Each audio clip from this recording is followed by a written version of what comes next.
Hey guys, welcome back to Plex and Tech. Today we're going to be reviewing this little Game Boy style 601 NES handheld emulator. On the front we have the X, Y, A, B buttons, a return button to go back to the main menu, your start select, and your D directional pad.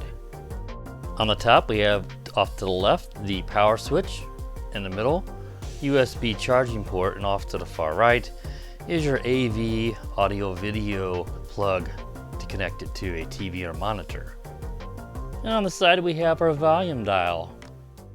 So this little Game Boy style handheld NES emulator is available on quite a few Chinese websites. I picked this one up from Aliexpress for $13, shipped free. It's hard to pass that up. So I'm not having that. I didn't have that high expectations for it, but it works really, really well. I think it's certainly worth $13. Now you can see in the background I got Rush in Attack, that classic NES game. As far as I can tell, all the games look to be NES, Nintendo Entertainment System games, but I've not gone through the entire list. There's 800 games installed in here. Now there could be duplicates. That's not uncommon with these systems, but they're listed as 800. I see 601, 300. You'll see different numbers listed for these consoles whenever you look for them online.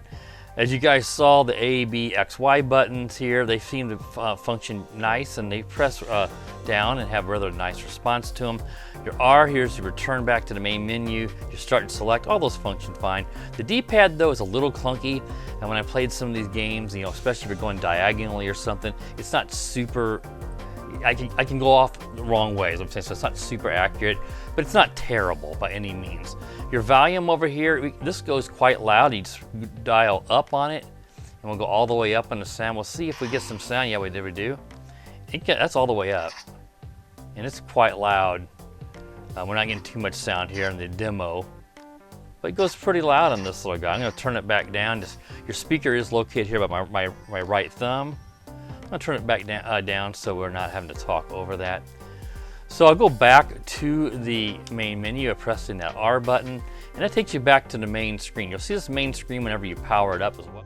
It'll go straight to that screen, and every time you have to select between Chinese or English, go on to English, press start, and here's your list of 800 games. Now, if I want to go backwards, I can press up and see 800 is 5 chess, MotoGP, Tank Defense. Like I said, there's 800 games listed.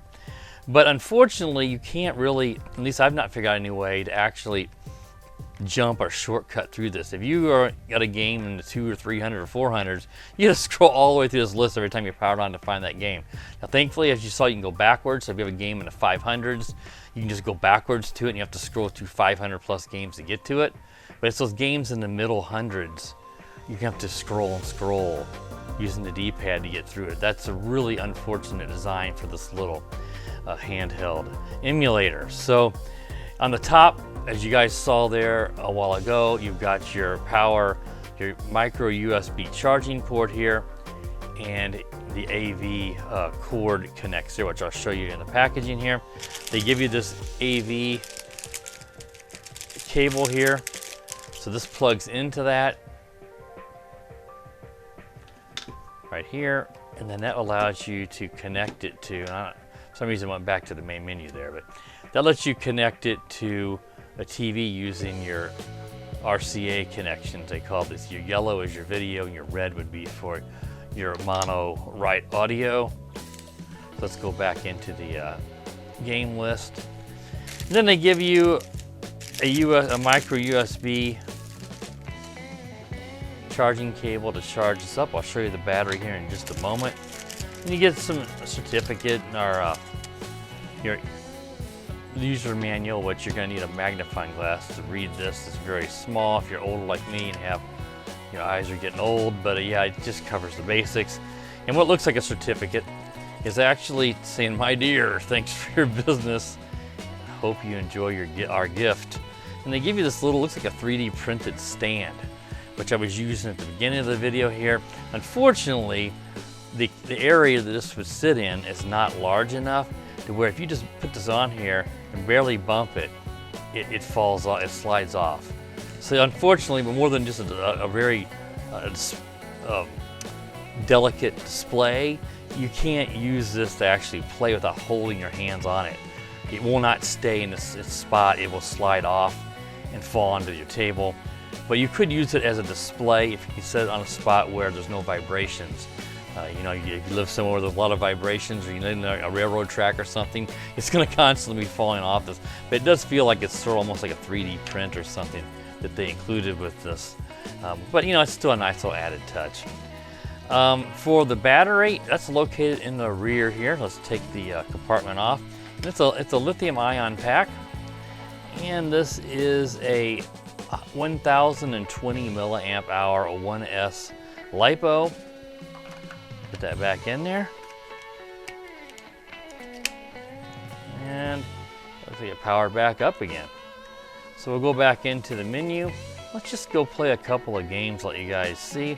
Let's just do the first one, Super Mario Brothers. Let's turn the sound up a little bit, and we're gonna press, let's see if we press A or start. All right, start.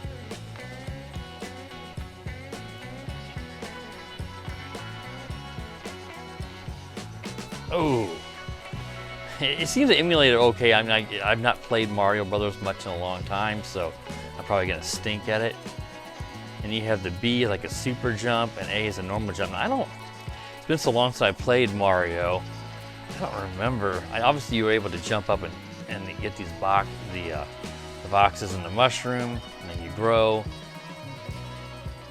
I don't know if everything's identical in terms of the gameplay, because it's been so long since I played this game. Ooh, got both of them. Then you jump up here and get this box. Ooh.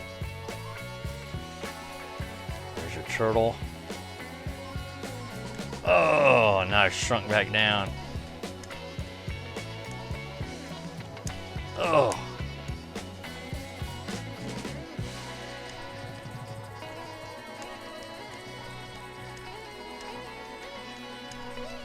Oh, I didn't make the jump onto the flagpole like I should have.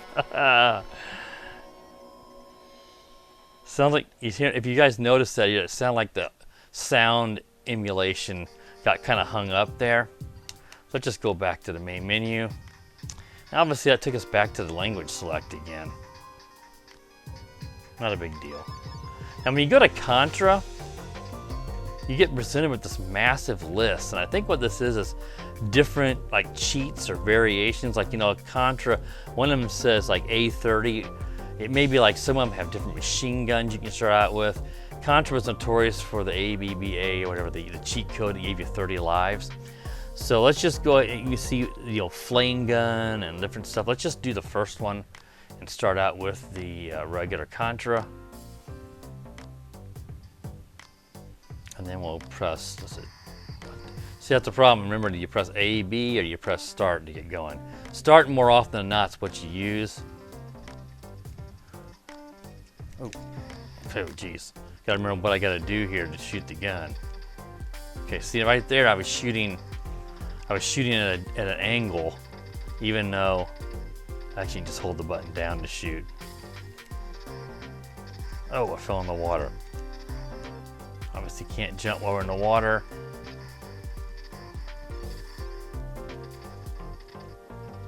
Ooh. Oh. Yeah, I know I stink, guys. But I'm also trying to play this, talk, and and look at the screen. All right, let's go ahead and just see if we exit out of that. What happens if I press select? I didn't do anything. So pressing the R tends to lots of times take us back to the language selection. You guys saw Russian Attack was running there. There's Tetris, Balloon Fight. Just kind of go through this list. Hopefully this is showing up well enough. There's Ninja Turtles, Tennis, Popeye, Pac-Man. Let's see what Pac-Man looks like. Now we gotta press A. See, that's one where you gotta press A in the list to select. But everywhere else you're using start.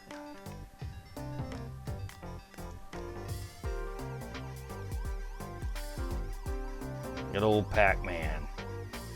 You know, this one's more basic, since this is an Atari classic. Ooh. Now can we catch the ghosts? Oh. Oh. Barely.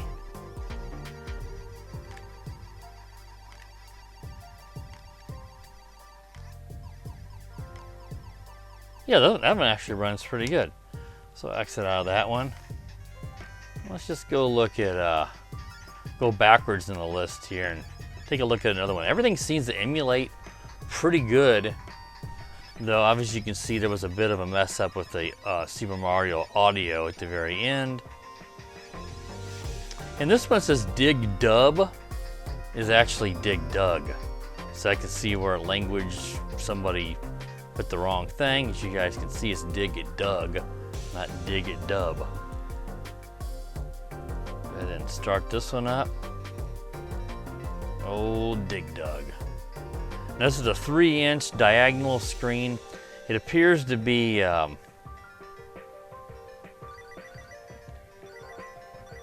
can't remember how to play Dig Dug. I know you have to like air them up. Oh, I'm gonna get killed. It looks like it's a TFT, so some of the angles, you know, the viewing angles are very, very poor at times.